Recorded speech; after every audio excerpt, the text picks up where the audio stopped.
I've picked Oregon through and through. This was even though I took the under, I think they might have a landmine game somewhere else on their schedule that's going to reach up and that was my belief. I should say to start the season. That was my thought process on taking the under. But I think Oregon's a better team, and a lot of that has to do with Aller. Dennis Sutton is one of the highest-rated pass rushers in the entire country. He's nasty. Them kids on the Oregon O-line are going to – and when I say kids, I mean kids. Yeah, those kids on the O-line are going to have to really, really come to play with NFL talent. Look, Isaiah World is an NFL talent tackle. He is the most fitting name in college football, World, because that man is as big as a world. But Dennis Sutton, for all you comic book fans out there, he is World Breaker Hulk. Like he is as good, as great as Abdul Carter is. There are people in college football who think Dennis Sutton could be better, and that's a terrifying thought process. 503-864-6326. As a Ducks fan, I have a bunch of confidence, but the stupidest thing about the game is Penn State wearing blue to their own whiteout, bro. I'm right there with you. It's dumb. They should go head to toe white. I don't get it. They should be in white. Plus, I like the white look on Penn State. Unfortunately, I think Penn State beats Oregon. Too much public money and Oregon love for this game. It makes me nervous. The masses are, it rhymes with that, but idiots. I think it's interesting from a betting angle when you look, because I think Brandon Sprague told me that it's the most bet on game in college football this weekend is Oregon Penn State. Really? It's ahead of Bama Georgia. And the money's coming in on Oregon. The line hasn't moved. I don't think it has to move. I know the line does move when money comes in. Yeah, it's the thing. So public money is in on Oregon. Public money is in on I don't Oregon. think we're going to get sharp money until tomorrow morning. No. I think because the spread is so tight, I think they're going to wait and see just who is and isn't available or if anything pops up. And I'm interested to see what that line is going to be 10 minutes before kickoff.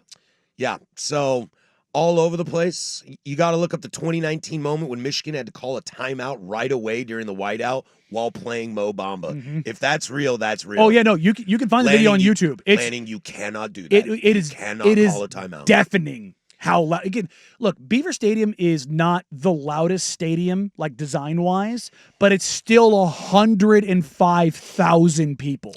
And I've been saying this for the last couple days. I firmly believe it. I think Josh Pate said it on Dirt and Sprague as well. Oregon's playing with house money. I think they're going to play loose. I think they're going to be relaxed. I think they walk into this game with nothing to lose. Nothing to lose. Penn State has the pressure. Penn State has everything to lose in this game. Now, they have a soft schedule outside of this game in Ohio State. So a 2-loss Penn State team, especially if they don't have to be in the Big Ten championship, will probably get in the playoff, but nobody's going to like it. Nobody's going to like it at all. And the rhetoric and the outcry at James Franklin is going to be huge. And if Oregon loses this game, I think they chalk it up to could have had it, should have had it maybe, but I don't think the pressure's there. And I think that's very dangerous. You know, I think there's two types of desperation, the caged animal and the scared animal. Mm-hmm. And I don't know if Penn State is the caged animal. I fall on the other side of that spectrum. I think that You think they're the caged and not the scared? Well, no, I think it's, it's we talked about this with Tyson, and when we talked about this with I think we talked about this with Danny too. I can't remember. No. I think it was just Tyson. My bad.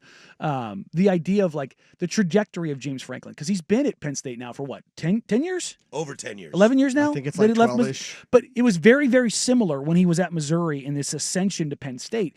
It kind of mimics Lanning, where he's been very good at Penn State. But he's had a couple of opportunities in these games where he's dropped them. Lanning has done the same. And that's not to take away from Lanning. Lanning is hands down one of the 5 best coaches in the country. But because Franklin has this longer run out. Wait, Franklin came from Vanderbilt. I'm sorry, I don't know why did I say said Missouri the other day, and I was like, I'm pretty sure it's Vanderbilt. I get Vandy and Missouri mixed up, Similar and colors. I don't know why. Very different states. I know, but I for whatever reason I've always gotten those schools mixed up, even when I was a kid. But very similar trajectories and kind of like how they were viewed and how intense they are and like how much they're football guys. You know what I mean? Like defensive minded, grind you out. Recruit, like they just have that stuff.